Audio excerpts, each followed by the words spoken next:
Are back in action, and everyone's meeting each other and schmoozing, which is so much fun. So quick introduction, I'm Lon Taylor.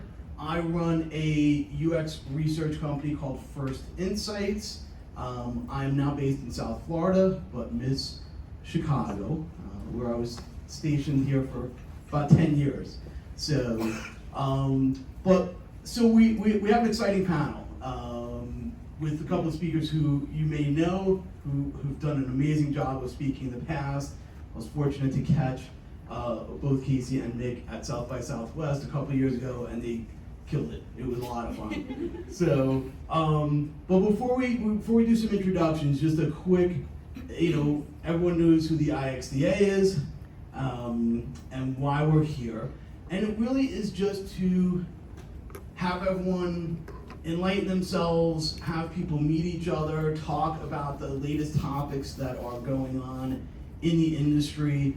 I feel like COVID kind of changed everything. It certainly did for my business, because we don't really need to do focus groups at a facility anymore. We just do everything online. Same with one-on-one interviews and usability testing. Based on going to a couple of conferences over the past 6 months, it's changing again. AI is in the conversation in just about every panel that I've seen for the past 3 or 4 months. It seems like at South by Southwest, everyone was talking about AI-related topics, which is, again, going to spark more change in the industry. So we want to stay on top of it and let people share ideas and information. That's what it is all about. Thank you to Digitas for hosting our wonderful event. So thank you so much for joining us. I believe this is the new Digitas logo. That's what I've heard. So a lovely logo by Digitas, who I've worked with for many years. They do great work, and we really appreciate them sharing some space. Because there are not that many meetups that are going, I don't have that many announcements. If you are in Chicago local and you love books about the topics that we talk about, the UX Book Club has been going strong for probably like 10 or 15 years already.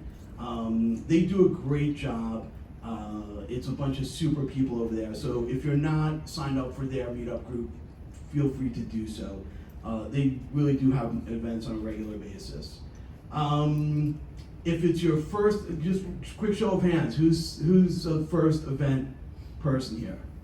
Awesome, that is great. So thank you. So feel free to follow us on all of the platforms. Our fantastic videographer Nick is here with us, who always does a great job, and we have some other local leaders. If you are interested in becoming a local leader, let me know. Because we do need some more people. The IXDA name for Chicago is going to go away soon. I'm not going to go into detail of why, but needless to say, there's some interesting things that happen with the national IXDA. And we want to keep this event as a free event, where we're not charging people, where we have fantastic relationships with companies like Digitas who are hosting us for free. That's the way I'd like to keep it. So we're gonna continue with this, and we're probably gonna partner up with another organization that is similar in Austin and San Francisco. So more news about that will be coming. We'll have a new name, we'll have some more opportunities to, again, learn and meet other people. So our event, Craft and Creativity in the Age of AI, featuring Mick Champayne, Keenan Wells, Tommy Siegel, and Casey Hudetz as our moderator, asking lots of intelligent questions. So without further ado, folks, come on up and let's get our panel started. Thank you.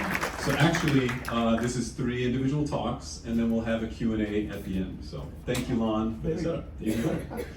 So thank you, everyone, and welcome to IXDA, but also welcome to this building, 35 West Wacker.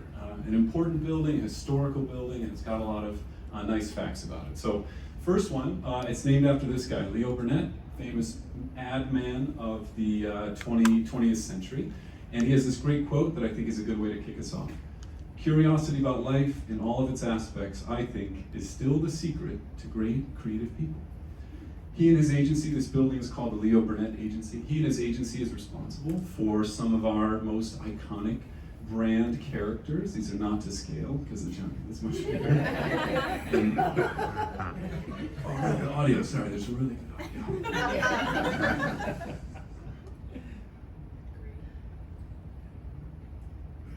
Unmute. Sorry everyone, one sec. It's worth it, trust me, the joke is there. Oh God, Jesus, all right, one second. Audio. Okay, there, it was working. This was actually the site of a pretty cool stunt about a decade ago. I don't know if any of you were here, but on a wire the size of a penny, this man named Mick Champayne walked from the Marina Towers all the way to the top of this building.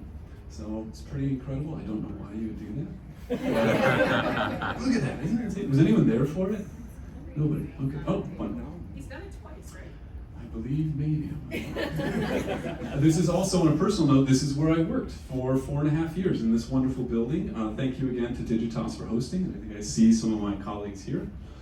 But then also, this is the host of the site of a very tragic event that happened in 2017. I don't know if you all are aware of it, but I've got a clip of it right here.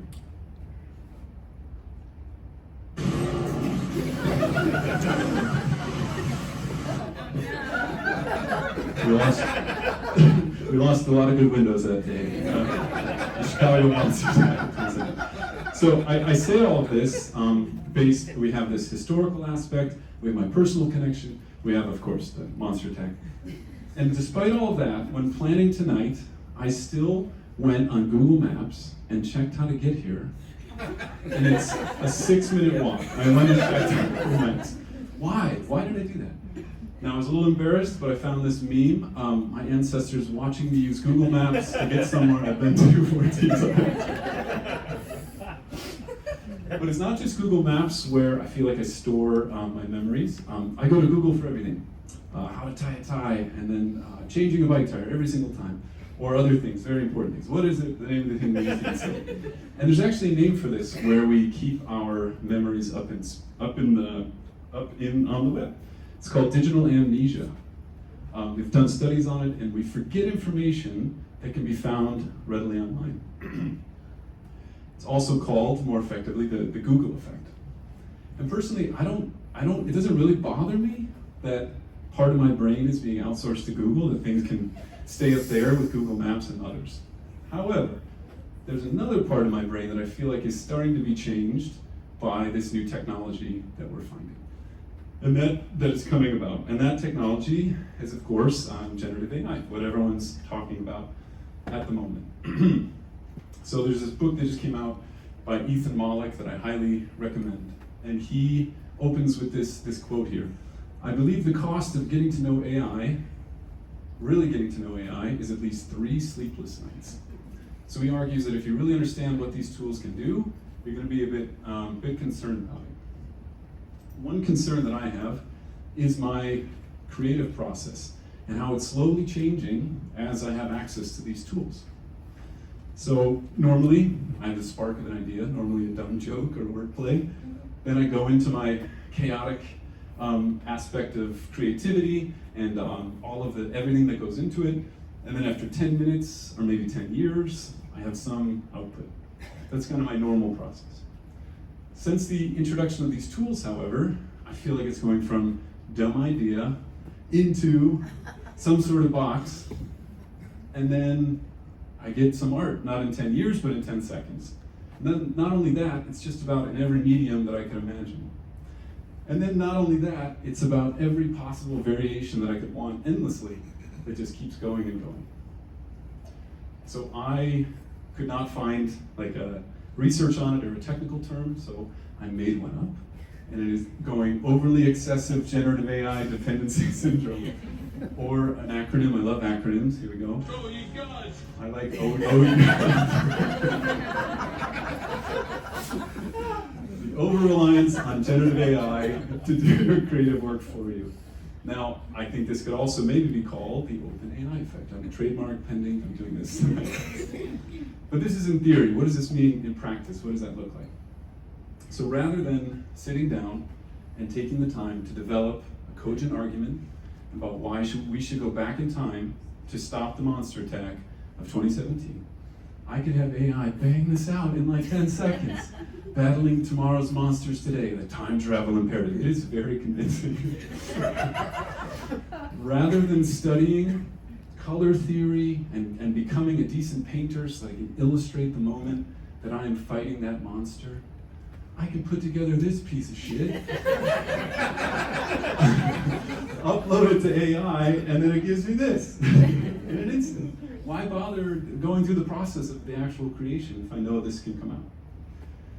Rather than taking the time to become a songwriter, learning chord progressions and all the years of struggle in order to get just that pop gem, I can just type it into generative AI and then we get this. Jumping in my time machine, heading back in time, we open that building, Chicago skyline, gotta save the day, start the giant apes attack. Little did I know I was in for a big smack. I tried to be the hero, I tried to stand tall. But that massive creature was too No, in all seriousness, that song has been stuck in my head since I was If it was on Spotify, it would be like the end of playlist and then number one. So, getting to a place, offloading my memory in some ways to Google. All right, maybe not as concerning. But now, if my creative side of me is being altered and changed by these generative AI tools, it does concern me a little bit. And that's why we have a night tonight to celebrate Oh, you guys! Oh, sorry. Forgot I had that in there. To celebrate the messier process, the actual craft and the creativity that it takes to design and create in this time as we grapple with these new generative AI tools. And to do that, we've got three incredible speakers that are going to share what they do, and we've got some great creative people that we're going to hear from. So, without further ado, let's get our first speaker up here. Our first speaker is a designer by day and an illustrator by night. She loves internet culture, navel-gazing about the future, and imagining how designers can support people's values and intentions. Currently a designer at Google, she likes to create solutions that have beauty and brains, making things look beautiful with smart strategy and a thoughtful user experience. From lighthearted memes to serious social commentary, she's the happiest when her work can spark a conversation. So please welcome our returning champion, Mick Champayne. Hello! I'm gonna poop all over Google here. No, just kidding. Hi! This is how I learned to stop worrying and love the AI overlords. So, you're probably wondering, like, who is this Mick chick, despite the nice intro. But a little bit about me. I am, just to ground us all, I'm half designer. Specifically, I'm a visual designer at Google.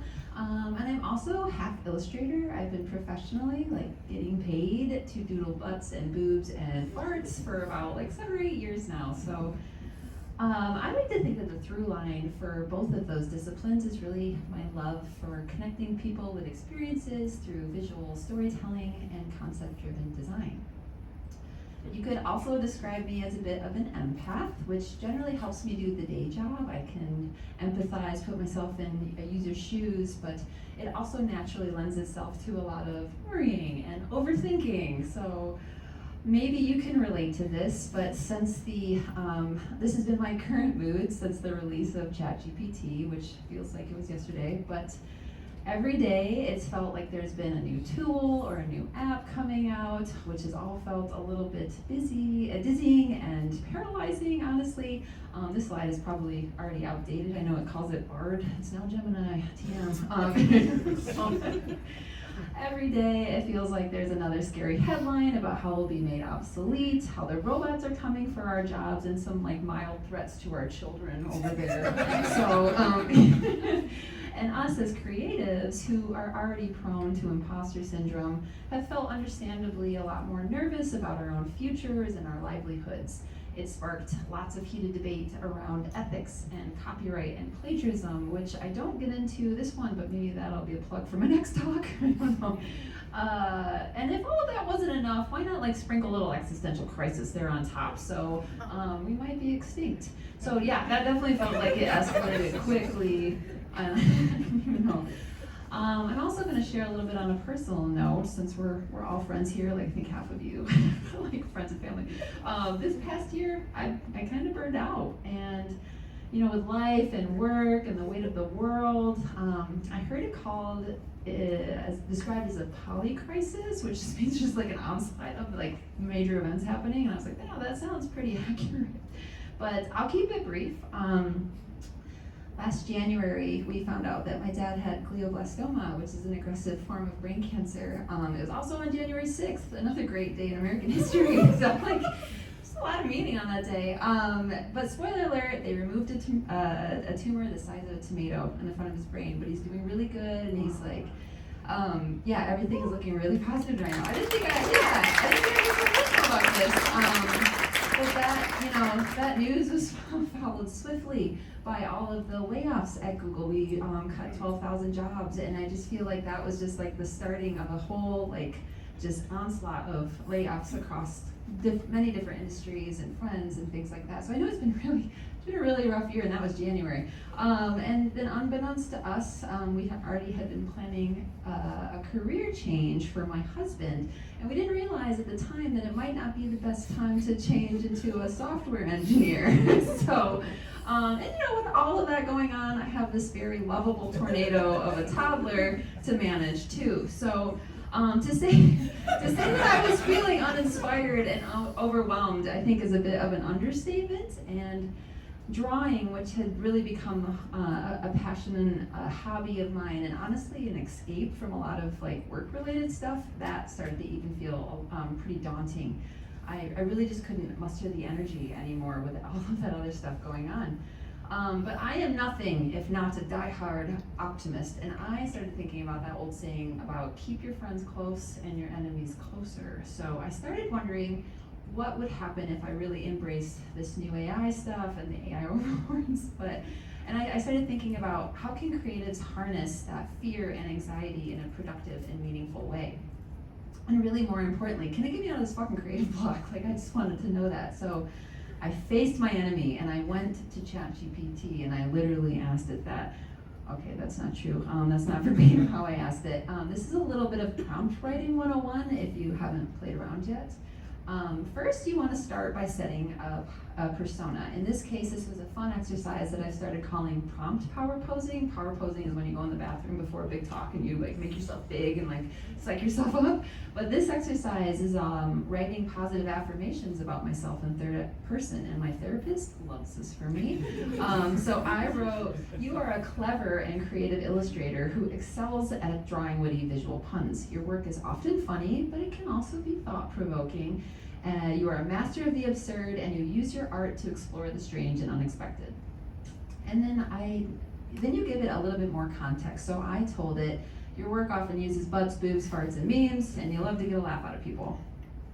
And lastly, a good prompt will be explicit in the results that it hopes to achieve. So I told it, "Lately you've been feeling a little burnt out and creatively blocked. You want to get back into your practice. What are 5 good steps to take to help you get back into it?" And ChatGPT did its whole thing, or spit out a whole thing. But its response was honestly like so sweet. It said, "I understand that creative blocks can be challenging, but don't worry. We'll work together to get you back into your artistic groove." And I was like, whenever I hear that word groove, I can't help think this movie. So this is how I got my AI generated groove back. So step number 1, do something different. It told me when I burned out, it's helpful to try something new. So I'm like, okay, a little meta, but I'm doing it. This is also a forewarning that all of these steps are AI generated, so it gets a little inception-y. Step number 2 was to explore new themes. It said to consider brainstorming and mind mapping strange and unexpected topics. So I told ChatGPT to give me a list of themes on the topics of buds and farts. And this honestly was like a legit gold mine. There's tornadoes, flatulent forests, booty bandits. I honestly thought that they'd be a lot more boring or uninspired, but I was actually really pleased with it. In particular, I loved the flatulent forest, where adorable creatures use their farts to make flowers. And then I had another AI tool spit all of that into a mind map for me so that I could capture all of these great ideas for later. For step number 3, it told me to collaborate with others to explore new techniques, ideas, and perspectives. So here I saw an opportunity. Why not team up with the best of the best? Why not team up with myself? So I wondered, could I train my own AI model in my style? And the short answer is yes. I didn't have to go out and learn how to code. There are tools out there to help you train your own model. Some good examples are Leonardo, DALL-E, and Runway. They cost like $15-20 a month, I think now. I picked Leonardo specifically because I would still own the rights to my model and anything it generated. I could also keep it a private data set so that it didn't go back into the big AI brain right up there. And then I chose a sample of my work from over the years. A lot of people, animals, food, obviously a lot of butts, and then I hit upload. It's doing it. All right, cool. And voila, here's a handful of my early experiments. Honestly, it did take a lot of trial and error and prompt fine-tuning, but I could really start to see myself starting to come through on these. And by day 3, I was successfully able to mimic my style without much assistance. And I'd say it got pretty damn close, like that one's a real one with me. There's just like a little bit of AI funkiness in the flowers that I noticed that I was like, that tipped me off, kind of like those AI hand memes where they've got like 20 fingers and stuff like that. So that's how I knew. And I just had to try it out for that flatulent forest idea, and I like squealed with cuteness. I don't know what these are, these Furby things, but I definitely saw some secret buttholes in there. So exhibit A, exhibit B. Step number 4, practice regularly, which I think we all know creativity is a muscle that gets better the more that you use it.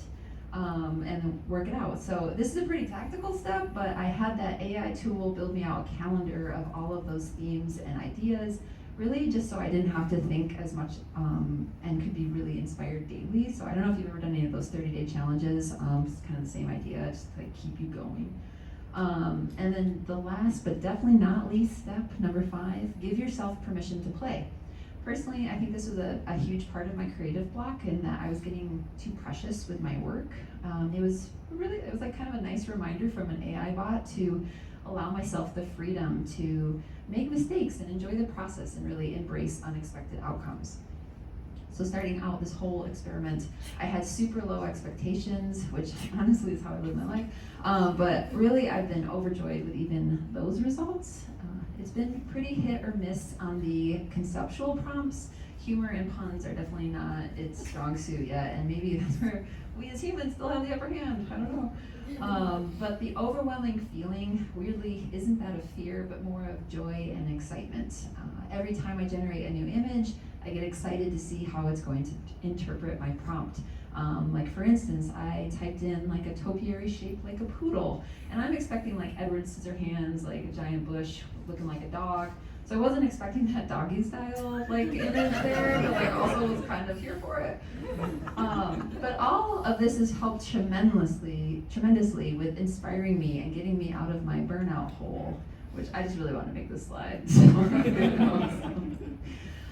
It's obvious that the things generated by AI right now are not perfect, but I'm leaning into that and embracing it in other ways by letting it empower the ideation and creation process.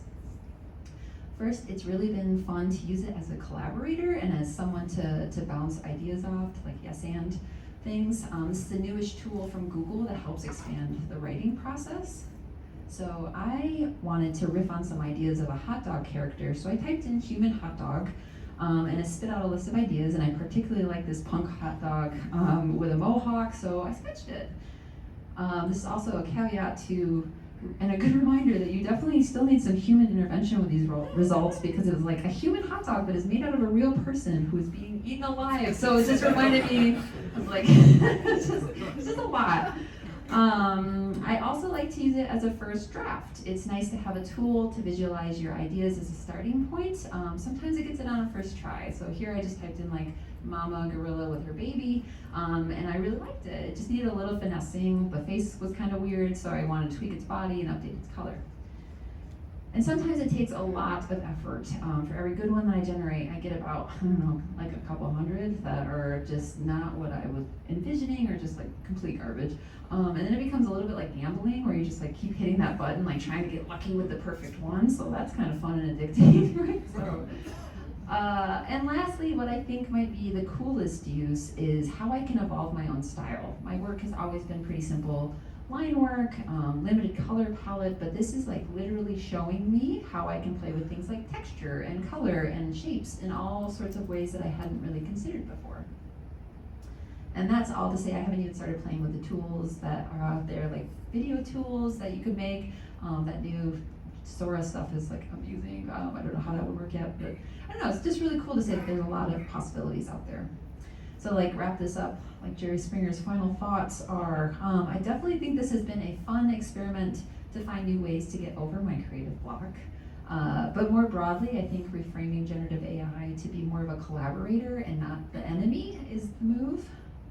And maybe the real treasure is the AI friends that I made along the way, or at least kissing their ass until they take over the world. So this is how I learned to stop worrying and love the AI overlords.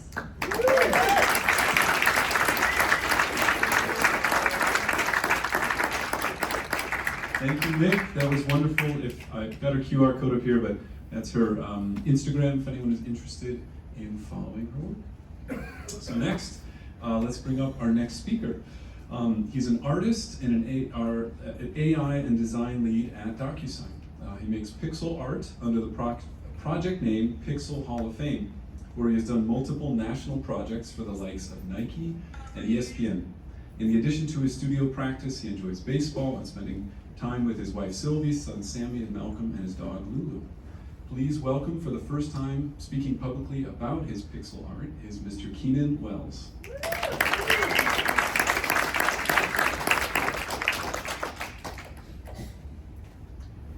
Check, can you hear me? Excuse me. All right. So let's talk about pixel art. A little bit about myself. As you can probably tell what my favorite shirt is. This is my shirt brother. Yeah, if anyone got that joke. Yeah, so I'm a Chicago-based artist and designer. As Casey said, I work at DocuSign by day, so I'm trying to get the distance right here. Yeah, and I work on AI at DocuSign. But today I want to talk about my pixel art practice, which is something I do for fun on the side. And I'm going to share a little bit about my work with you. So kind of get into some of the projects I've worked on. And then I'm going to go into some science-y theory stuff about what a pixel is, which is really interesting. And then talk about pixel art today. And to wrap it up, I have a little segment on what AI might have to say about pixel art. Sorry, can you all hear me? Am I okay? Good. So yeah, let's jump into some of my work. So 2016, I started this project called Pixel Hall of Fame, and it was really just a passion project. I didn't do it to try to make money. I just really wanted to make pixel art. I grew up in Photoshop, in Microsoft Paint. If you're of a certain age, you probably are also using Paint. If you zoom in really far, you see the pixels there. So it's like doing pixel art as a kid. I didn't even really realize it. But my first Photoshop copy was Photoshop 3, so I've been in that program my whole life. And I make all these in Photoshop too, so I knew how to do it. I just had never sort of embarked on it before. And really, like, I had seen pixel art, and a lot of landscapes, a lot of fantasy, sci-fi, but I hadn't really seen a lot of sports stuff. And I grew up, in the 80s and 90s, playing sports video games were like a big part of my childhood. So that was something I thought would be fun to explore. The first one I ever made was this one, and I had to pick my childhood hero, Ken Griffey Jr. And if you know baseball, if you know Ken Griffey Jr., he has this like iconic swing, and some people say he has like the greatest swing of all time, this most beautiful swing. And so I was like, I have to do him first. The way I did this was very manual, and the way I do my pixel art is very manual. It's literally pixel by pixel, and when I do the animations, it's all frame by frame by frame, so that there's no tricks. I'm not using like tweening or anything. I'm literally like making one image at a time and then stitching it together in Photoshop using the very crude timeline tool. But in video game parlance, this is called a sprite, and essentially, if you played any of these games, you're interacting with sprites. So that when you hit that A button or that B button, and you're playing Double Dragon, and your character punches or kicks, you're triggering a line of code that's grabbing this sequence of images and giving you the illusion of motion. And this is really just like animation 101, right? This goes back to the very first moving pictures. In 1878, Edward Muybridge published this sequence of images with instructions to view it through a specific device. And if you did it right, this is what you would see. And I can't imagine how much that would blow people's mind in 1878. And here's just kind of a sample of some of those early animations I did. So this is probably like between 2016 and 2000, maybe 18 or 19. And then within a few months of me starting this project, Nike reached out to me, and the Cavs had just won the NBA championship. And there was a couple iconic plays in that Game 7. If you follow basketball or watch that game, you had LeBron's block, and you had Kyrie Irving's game-winning three-pointer. And Nike was like, "Hey, can you do this? Can you make these for us?" And I was like, "Of course I can." But I was a little nervous because I didn't tell them how long these take me to do. So, but they were cool, and they were like, "Yeah," they gave me enough time to do it. And LeBron and Kyrie Irving both retweeted these, which is probably like the peak of my pixel art career. It's been downhill. A couple years later, got to do some more work for Nike, did some graphic tee designs for their young adult line, which is really cool. These were in like major retailers everywhere. 2019, did something for the San Antonio Spurs. So Tony Parker, one of their Hall of Fame players, retired, and they commissioned some artists to do work about him. So this is really fun. And then more recently, I've been getting into more like physical collectibles. So I'm really into baseball cards and trading cards. And I wanted to start making my own. So actually, I do make my own. I'll show you some of that a little later. But this company called Rally, which they kind of operate in the collectible space, they approached me and they were like, "Hey, let's make a trading card set." And I was like, "That's awesome, let's do it." And this is a lot of fun. I got to kind of use these like historical figures. There's even like a handwritten note by Einstein in one of the cards, and an autograph by Honus Wagner in one of the other cards. And the person who pulled that one actually messaged me on Twitter, and they were like so pumped. It was really cool.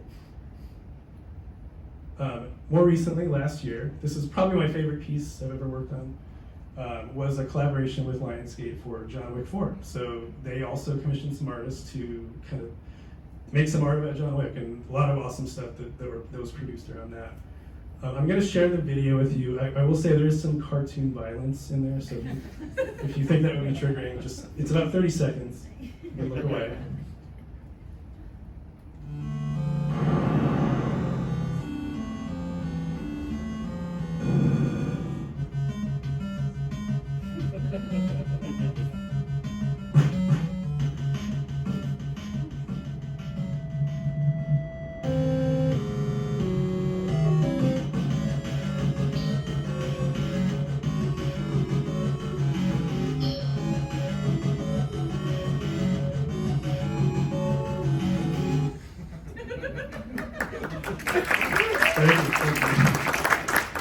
I didn't write the movie, I just copied the movie. These are some other brands and companies I've done work for as well. Happy to chat offline about these other projects. All right, so let's get into fun stuff. So I want to talk about what a pixel is. It's a really, really interesting story. You might think you know what a pixel is, but I thought I knew, but I actually didn't. What the heck is a pixel? Is a pixel a square? It's probably what we think of when we see pixels and when we think about what a pixel is. And I thought that for a long time. If you were to ask like an electrical engineer, they would say no, it's not what a pixel is. Is a pixel a point? This is actually more in line about what the essence of a pixel is. Is a pixel a profound and abstract concept that binds our modern media world together? That's actually what it is. So I'm going to share a couple quotes from a great book on the topic called A Biography of a Pixel by Alvy Ray Smith, who was one of Pixar's co-founders and has a background in electrical engineering. And he says there's a common misconception that a pixel is a little square of color, but in fact they exist only at a point. So they have no extent, no width, 0 dimensions. You can't see them. They have no visible color. They just have a number representing a shade of gray, or 3 numbers representing a color, which if you're a designer, you know that would be red, green, or blue. What the heck does that mean?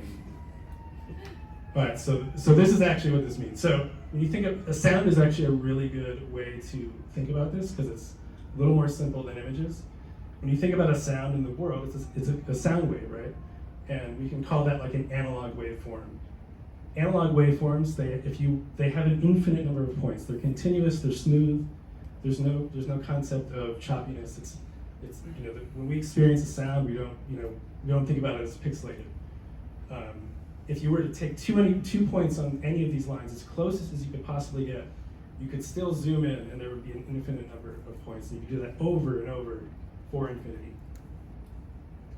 So back in the day, when we were first working with telephones and radio broadcasts, you could send analog waves through wires or through radio waves, but they have this problem of sort of degrading the farther you send them. So a good example of this is if you're listening to a radio station and you go into a dip or you're too far from where it's being broadcasted, the sound either can no longer reach you or it degrades.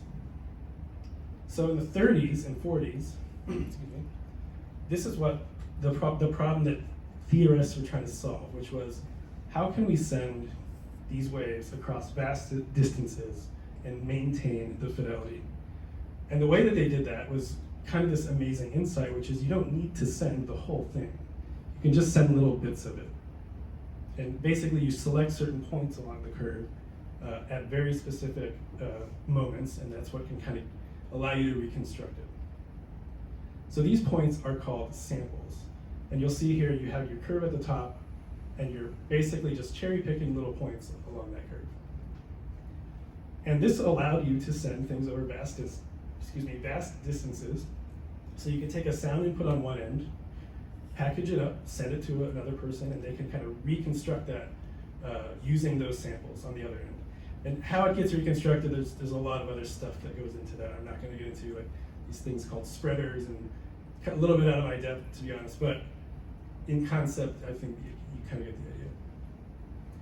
Images, surprisingly, work off these same exact principles. So this is a good example of that. So you take a plane like this, or a sheet, or a piece of paper, and you look at the edge of it, that's your wave, right? Like you can kind of shape it however you want, but then you can turn it. You're basically adding a dimension. And that's kind of how images that's kind of how you can apply this to images. So you can also take samples of a visual plane, and depending on how close together or far apart your samples are, that's what's going to give you your pixel grid. So in the parlance of science and electrical engineering theory, a sample is just a point along an analog wave. But really, samples are pixels.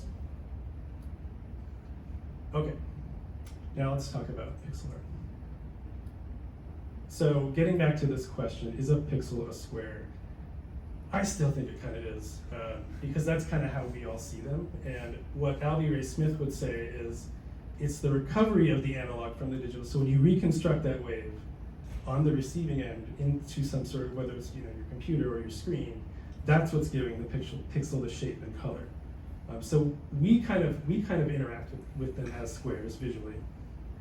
So I think it's, practically speaking, we can think of them as squares because that's how we interface with them. But for a long time, game developers didn't desire the pixels. They weren't seen as this thing that looked cool or that they really wanted in their games. Bad is probably a strong word, but they were basically for a long time trying to figure out how to hide them and get rid of them. So they were really trapped in this pixelated reality because it had everything to do with computing power. And so you don't have that much computing power, so if you can't really add new colors to this. You can't sample things that close together, so you have these big blocky shapes. And so for a long time, this is just kind of how it was, right? But as computing power got more robust over time, you can start to see that the pixels become smaller and smaller and smaller until you get to this point where you can't even really see them unless you zoom in really far. And so essentially, this sort of video games arms race, where if you grew up in the 90s, and you were into video games, you might remember the marketing was always like, oh, it's 16-bit, no, it's 32-bit, no, it's 64-bit. And it was just like this escalation of computing power, and the graphics are so good. And so there's always been this kind of climb to mimic reality, or to sort of create this immersiveness that's almost indistinguishable from reality. However, something is kind of shifted in recent years, and recent is a little bit of a squishy term. I would say probably in the last 15, maybe 20 years or so, where pixels are actually good, and they're desired, and they're fun, and they're cool, and people like them, and they're like, I want things to be pixelated because it looks great. And it all comes down to this. So I think nostalgia is this kind of big cultural phenomenon that we see everywhere, and I'll kind of show some examples of that. But this is kind of what I think what drives that, what makes them cool again. These visual forms, they remind us of these important moments in culture, or if you're like me, of a certain age and had this experience where you got your first Nintendo entertainment system, and it was like the best day of your life. This actually is a funny, I think it's a Taco Bell commercial, where they found the kid off this viral video and they recreated this moment. So that was pretty great. And as I mentioned, it's a huge part of our cultural experience. So for better or worse, it's not always done well, but there's kind of this movement of rehashing things that have already been done, but maybe reframing it in a new way, kind of putting it through a new lens. Some of it is better than others. I love Stranger Things, that was a great show. Stardew Valley, awesome game. Beetlejuice 2, we'll see, hopefully soon. But with pixel artists, that's really what we're interested in, is those constraints. We were reintroducing the constraints, even though we don't really need them. We don't have to have the constraints. We have plenty of computing power to make things look real or to make them look however we want. But we're kind of harkening back to this era where the constraint was part of the image. This is one of my favorite 1-bit pixel artists, and that term just means that they use one color for a lot of their images, which is a really awesome constraint, because it makes me think of Game Boy, which was a huge part of my childhood. And this is Stuntman Bob on X, if you're interested.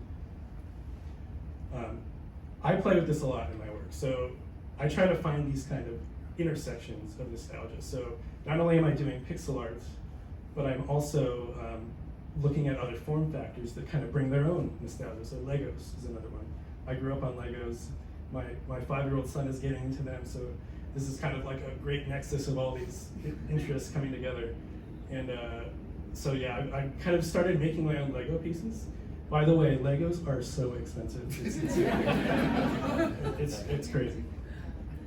But yeah, I had to like buy all these colors and make these, but it's a lot of fun. I have a lot of fun with it. I also make my own refractor cards, so trading cards. I grew up with baseball cards, so this is another form factor that kind of comes with its own nostalgia and kind of cultural meaning. So this is something I have a lot of fun with as well. So yeah, pixel art is just about embracing those constraints.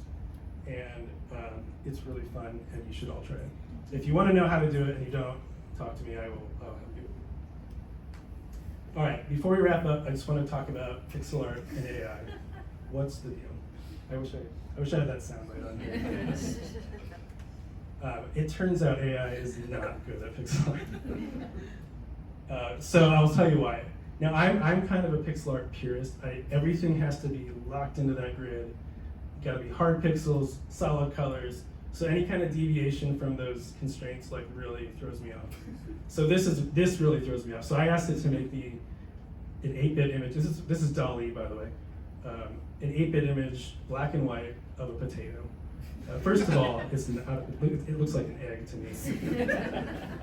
But as you can see, where's the pixel grid? I don't know if this is this the baseline pixel, or is that like, yeah, not good. All right, messy image artifacts. So this one, I think my suspicion is that this is a result of it being trained on much more things than just pixel art. So it's probably bringing in other things that you don't really want when you do pixel art. Like, what is this? What is that? Like, is it like some sort of alien blob, and then you have these little hash marks over there, like they're not even pixels. So this is not pixel art to me. This is not, you're not doing it right. Again, mixing sampling resolution. So as we mentioned before, depending on how close or far apart your samples are, that's going to dictate the resolution of your pixel grid. You have mixed resolution here, so you have your kind of what look like the baseline pixels in the arm, then you have these little tiny pixels down there. Again, the grid is all messed up here. So I'll never use AI to create the pixel art, at least until it gets good at it. However, I think it's great at providing inspiration. And as was mentioned before, I think it's a great collaborator. So I have this kind of like, this ambitious video game idea that I haven't made it yet. It's just kind of been floating around. But I've been really deep in AI, just trying to get inspired and like trying to figure out like what do I want it to be. So I asked it to kind of make a cover of the game. And I gave it a long list of things that I wanted in there, and kind of like the general vibe. I wish I had captured the prompts. That would have been a nice thing to show. But yeah, I think there's some really interesting, cool things here that I would not have thought about. So I think using it as kind of like a mood board is a great way to use the tool. Surprisingly, it's actually good at what you need in pixel art is like a restricted palette. So when I tell it just use 4 colors or just use these kind of colors, it actually does a good job of that, despite the pixels driving me crazy. So it's a great, could be great for like palette generation. And then another way that I like to use this is I'll describe little vignettes that I might want in my story, and then have it just kind of spit out some images for me. And then I can kind of mix and match and then kind of use these as like little Lego pieces that I put together in different ways. That can kind of help me construct a narrative, because I'm very visual, so when I see things like this, it really gets some ideas going. Now, as I mentioned, I'll probably never use, I would never use these as the final outputs, but I think this is a great way to sort of just get inspired and yeah, just see where your mind goes with it. So concept exploration and quick iteration is kind of how I've been using it. All right, that is my talk. Thank you so much.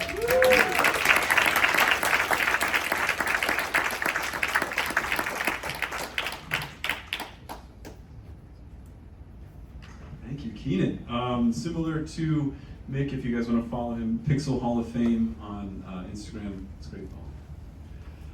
All right, for our final speaker. So our next speaker is a world-renowned musician and artist, and the reason actually we're having this event tonight. He is the lead guitarist for the power pop trio Jukebox the Ghost, and he will be playing at Lincoln Hall for the next 3 nights. So we were lucky that he was in town, and then we were able to have him come and speak about his work. He has toured internationally and appeared on leading late-night television programs like Letterman and Conan. In 2018, he began a challenge to draw a cartoon every day for 500 days, which attracted hundreds of thousands of followers across social media and spawned 2 books that he published by Andrew McKeel, which he will be selling tonight if anyone's interested. He's got them More recently, Tommy is a regular New York cartoonist, animator, and creator of the popular Extremely Accurate Birds calendar, featuring illustrations of backyard birds drawn with full attention to anatomical detail. So let's please give a warm Chicago welcome to Mr. Tommy Siegel.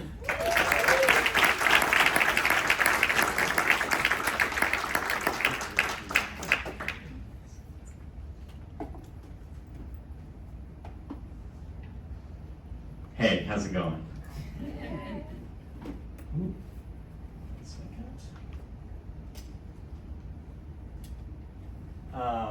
So as Casey was saying, first of all, I'm totally honored to be here. Thank you for having me, and you guys are so amazing. So back in 2018, I was feeling kind of embarrassed because I had spent my entire adult life doodling in the margins of notebooks, and had never really taken it seriously. And I remember I had a moment where I was like, I'm gonna submit some comics to the New Yorker. And I submitted a bunch of really shitty comics to the New Yorker. And I looked at the email after I sent it, and I went, they're not gonna take these because they suck. So I embarked on this challenge. I had watched another webcomic artist that I really like, Branson Reese, if you've ever followed his work. But he did a cartoon every day for a year, and I kind of expected him to burn out. But instead of burning out, I just watched him get better and better and better. And so today, I'd like to talk a little bit about that challenge.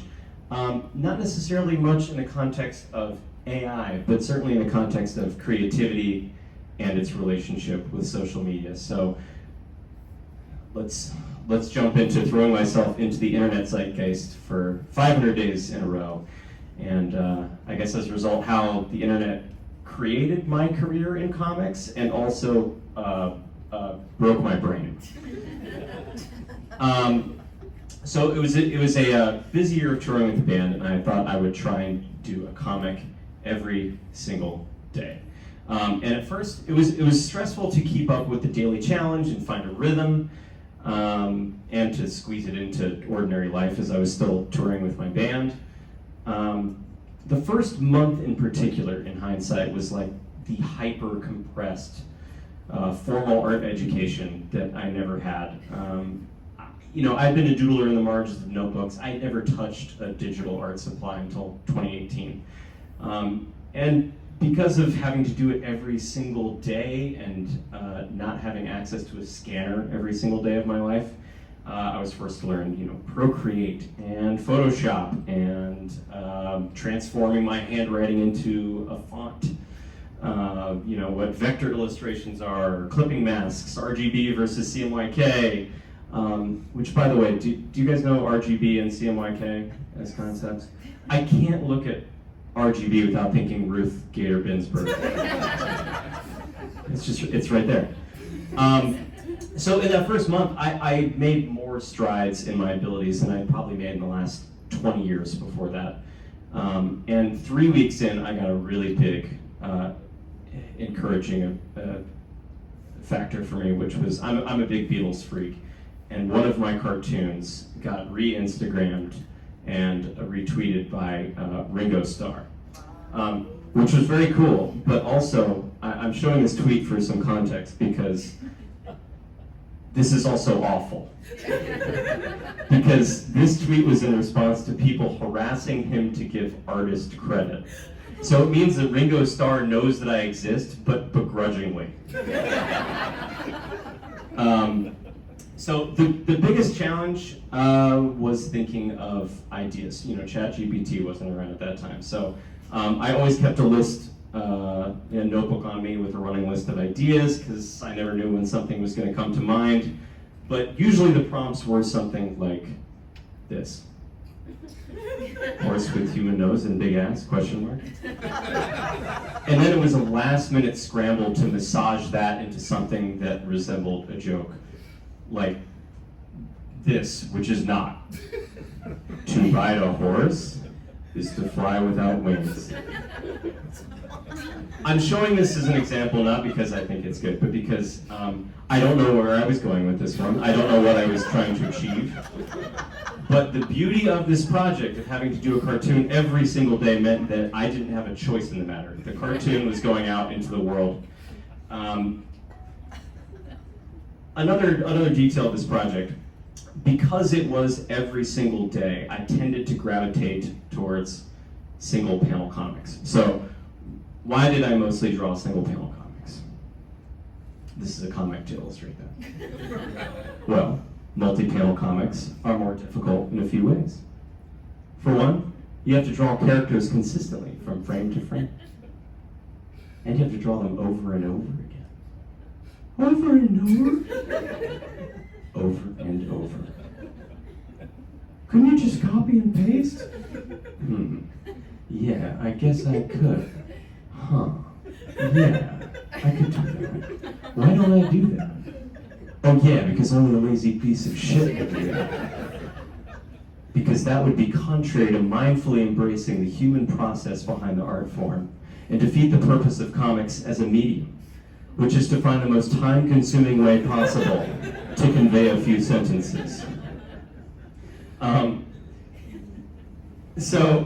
Single-panel comics I found that are also strategically advantageous on the internet because, at least in that era, now it's video, but in that moment in time it did feel like the foundation of the social internet was memes, which, what is a meme if not a single-panel comic with serious copyright violations?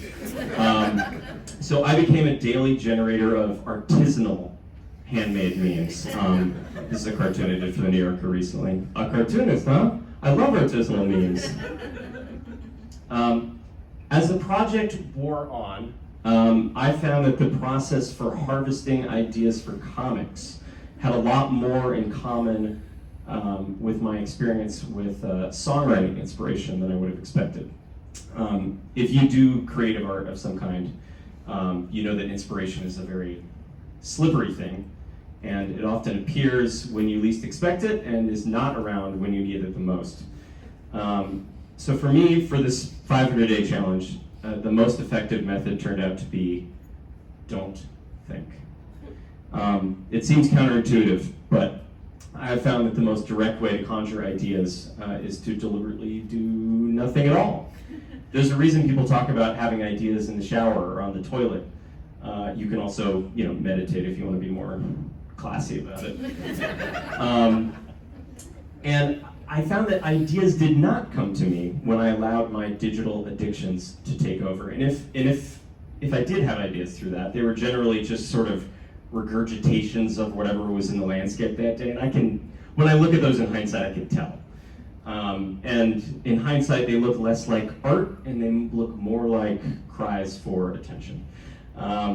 So I'm a big believer that anyone can channel creativity, but I also think it requires a willingness to drop everything and allow space for new ideas to percolate. I don't think it's like magic in your DNA. I think some people talk about it like it's that. I think it's about putting out the welcome mat.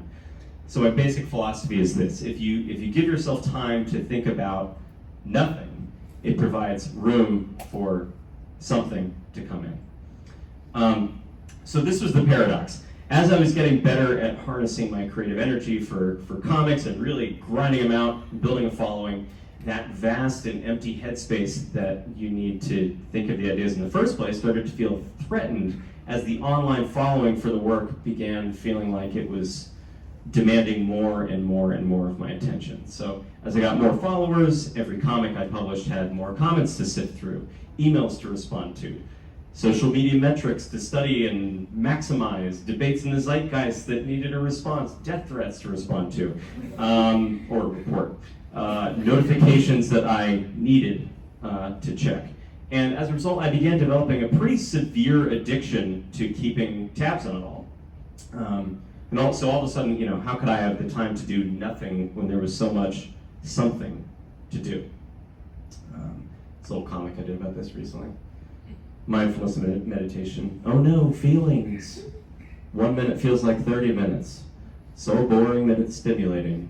Versus mindless scrolling. Ah, no feelings. 30 minutes feels like 1 minute.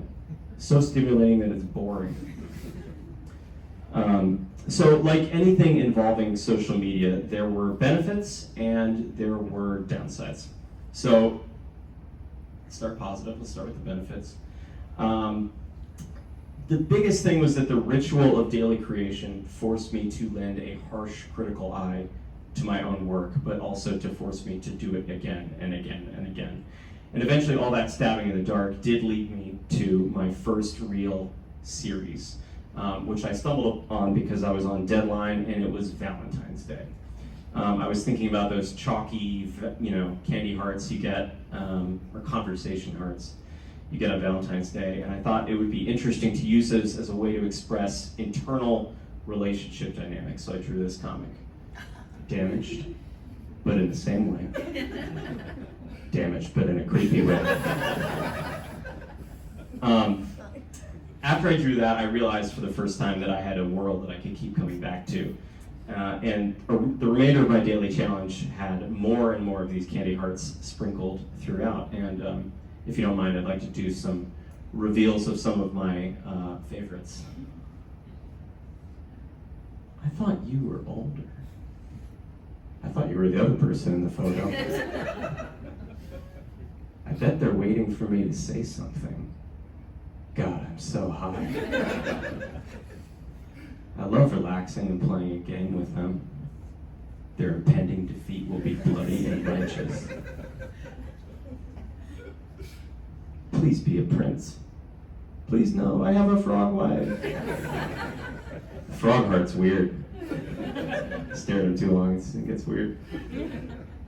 You need to go to therapy. You first. Why do I get the feeling I'll be first?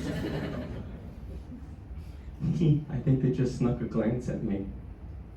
Naming all the rats. I'm the yellow heart. Ready for a house and 2 kids. Ready for a new gaming setup and another ferret. Am I not enough for you, Devin? Aw, he's putting in effort. Insatiably horny. I didn't have the guts to, I really wanted to post this when they got a new king over there or whatever. I don't know his name. We don't have to. Married my cousin to preserve the bloodline. Married my cousin out of strategic necessity. God, my cousin is so fucking hot.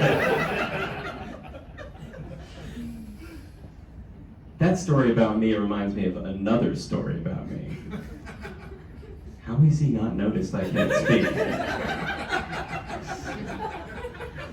I don't believe in horoscopes. Exactly what a fucking Capricorn is saying. So this was about a year in. The comics challenge was snowballing.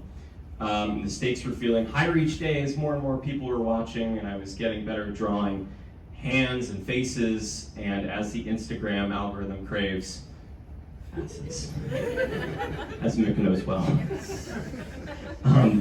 And I'm showing this partially because I need to come clean about a technical detail here, which is that, as I said, I was not great at drawing human anatomy. So part of my art training was learning that you can take pictures of yourself to use as a model. I am the criminal. And I didn't need to include this, but I did. Okay, so around the year mark, I was riding this creative wave, but it had also become something that I hadn't really intended to become, which was a full-time social media manager across 7 different social media platforms. And as a result, I began to get a daily understanding of how these websites were prioritizing content and its built-in biases and how my own work was feeding into it. So I think big tech would generally sneer at the idea of algorithms being biased in the traditional media sense, since they're not actual human decision making. But I personally kind of resent that sort of hand waving of the, hey, it's not our fault what you do on this platform, which incentivizes very specific behavior to sell ads.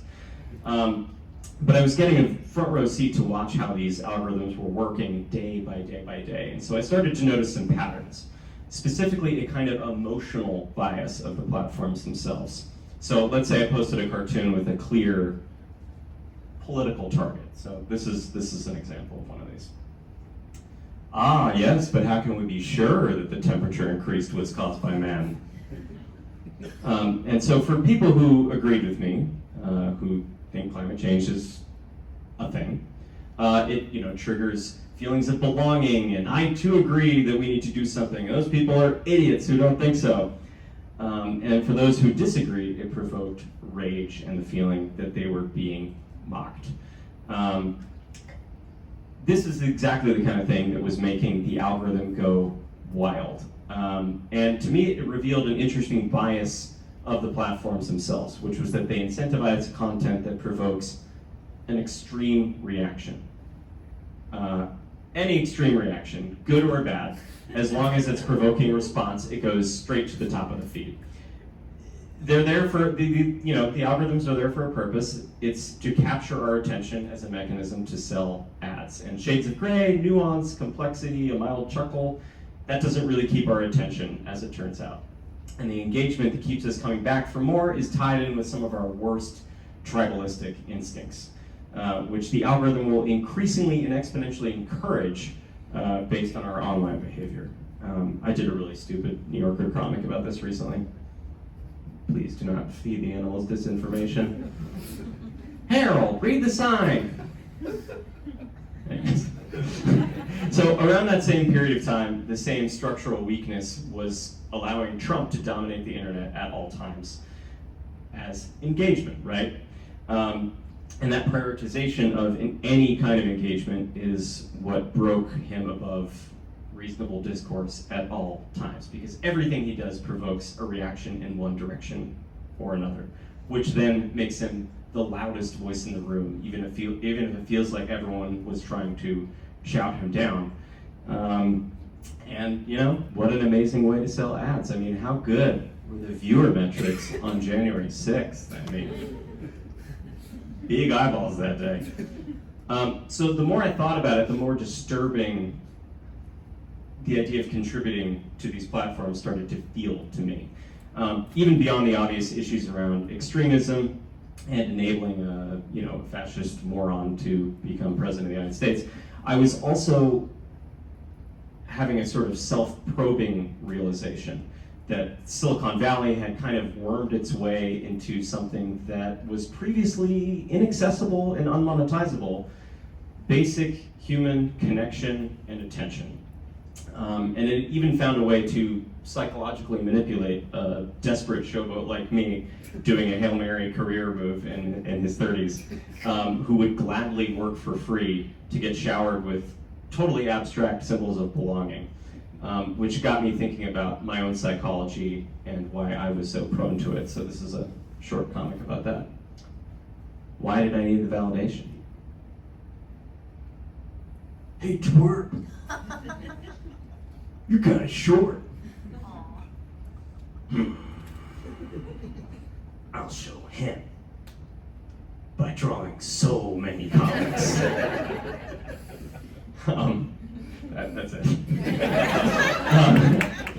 I also began to suspect that the content of my art itself was being shaped by these needs for engagement.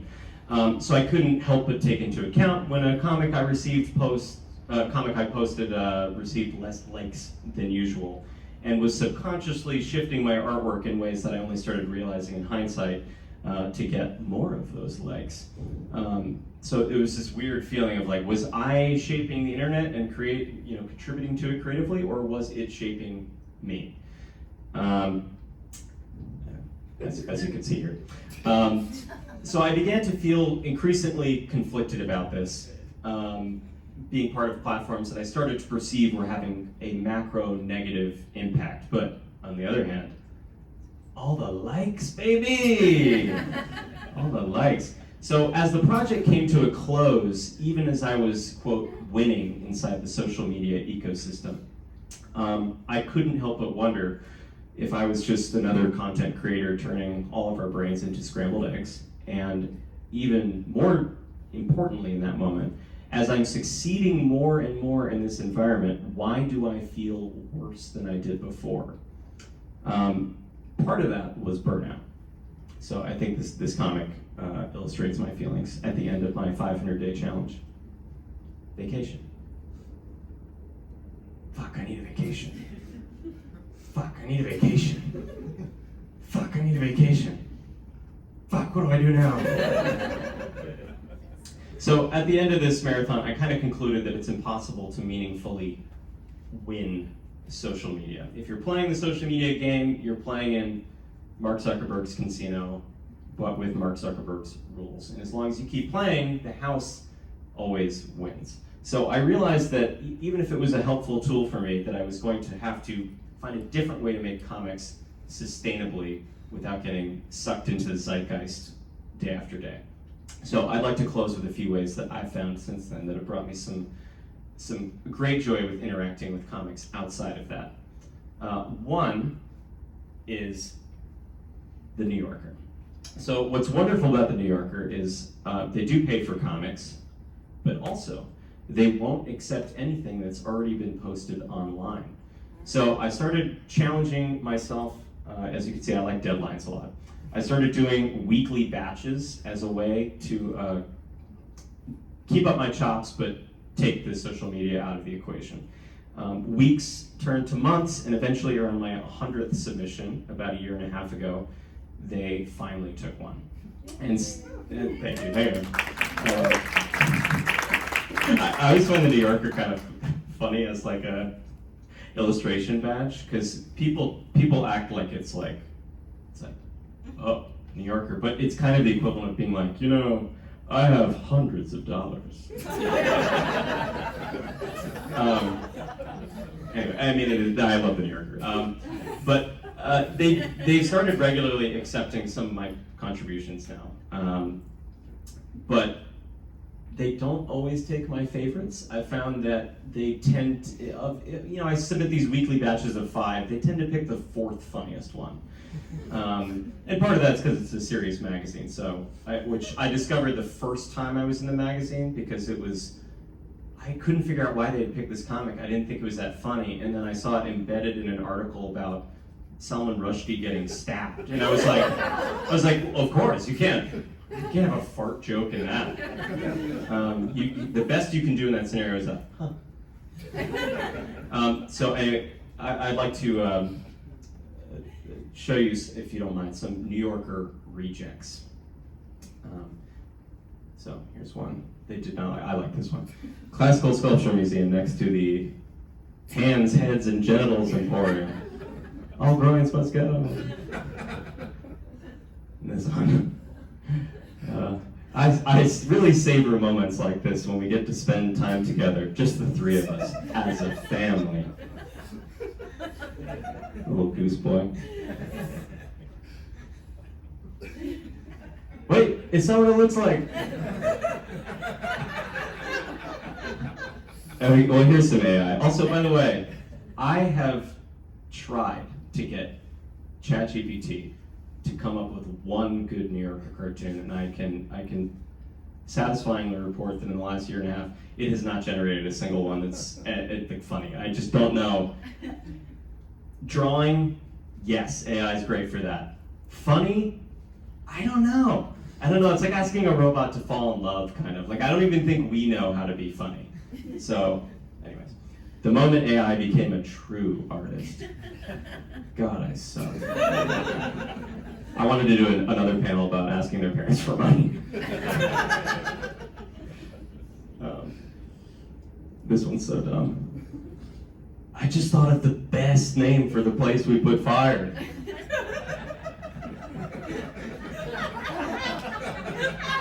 So stupid. This one was too dark. Happy 3rd and final birthday, great grandma.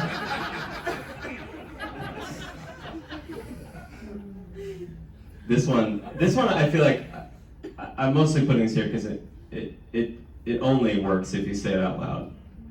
And how does that make you feel?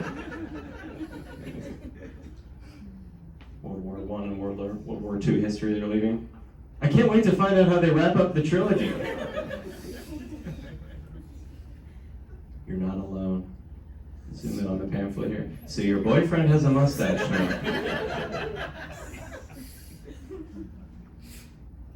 This one feels very real.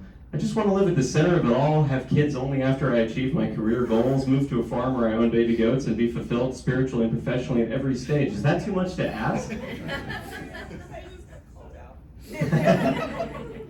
Me too. This is fucking stupid. Would you ever consider illustrating a children's book under that? Do any other artists you get, like, that's like a DM I get like every day. I don't know. Everyone's writing a children's book. I had no idea. Okay. This one. I did have a bad feeling when he invited us to the last summer. The two moods. 1, nothing I do matters. 2, nothing I do matters. This one's just too meta, I think, but sure, you look poorly drawn, but as long as the caption is good, well, no one will even notice. And this one, the onion did not cry. So after this 500-day drawing gauntlet, as you can imagine, I was also looking for new hobbies that were peaceful, because I had turned my hobby into a not peaceful activity. And I'm sure many of you know the struggle of having careerified a creative hobby. So the biggest thing for me was that I got really into birding. I found it very grounding as a way to get me out of my own head, and also drawing birds is really difficult, and you have to be pretty mindful about it because they're detailed, feathered, textured animals. So you have to take it slow to get it right, and they move quickly. If you're observing them in the wild, obscured by foliage, so it's tough to draw them with 100% accuracy. So first I drew a hermit thrush and a white-breasted nuthatch, just for me. But eventually I worked up the courage to post them online. But I knew Instagram would want one thing algorithmically and one thing only. So here's the white-breasted nuthatch for Instagram. The majestic limber blue jay, of course the classic mallard duck, the yellow-rumped warbler, the great horned owl. I'm just gonna keep showing these, all right? And the Canada goose. So my takeaway here might seem kind of complicated because I'm talking about a comics career that happened because of social media, and also I'm saying that it's terrible. And basically, yes. But I think that wrestling with that contradiction is kind of the ultimate 21st century dilemma for any artist engaging with the outside world, because it's super confusing and they move in completely opposite directions. There's even some social research that has borne out the contradiction.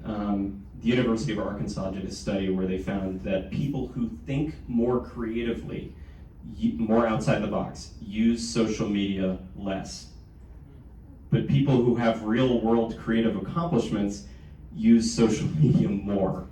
And I think we're all stuck in that weird in-between zone. I think we all want to believe we can create for creation's sake, that art has its own worth, but the voice of that grind is really, really, really loud. And as I found, and I'm sure you found as well, there's no ceiling to how many pictures or drawings you can post online. You can just keep posting forever and ever and ever, and be live on Instagram and Twitch and YouTube and Facebook 24/7, and that's a feature, not a bug.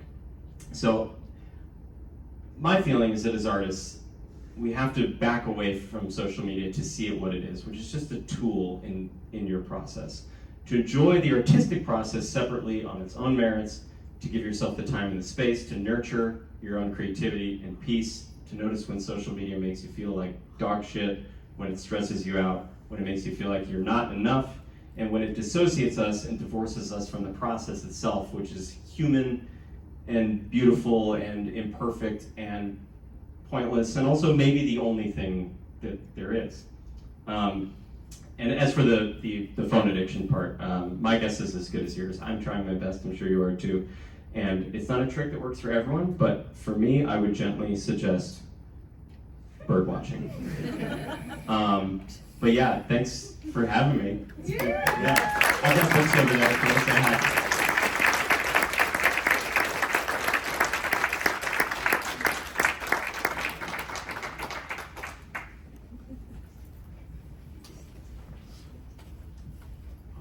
Well, thank you, Tommy Siegel, and that. And I just want to say, let's say thanks to all three speakers, Mick, Tommy, and Keenan. Incredible. Thank you. So what we're going to do now is I'm going to have Noel Childs, our Digitas rep, come up, just give a little talk here at the end, a little comment, and then. Yeah, not so much a talk, but just wanted to say we are looking for designers in the near future. Please connect to us. If you're a UX designer, a visual designer, we love designers. Reach out to me. My email is down at the bottom, really small. I think you can see it. And then also just a shameless plug, I independently produce a podcast called A76, and that's the Spotify link. So design podcast, I put something out every couple of weeks. So please have a listen. On that note, is there anyone else that's hiring and you want to raise your hand? Okay, it's a tough market. All right. So now, just to end it, and then before we all just have a bit more time to socialize, I'd love if we could just come up here and have a photo together as the whole group, and then we can go back to talking and socializing and hopefully buying some books if we're interested. So could everyone just come up here and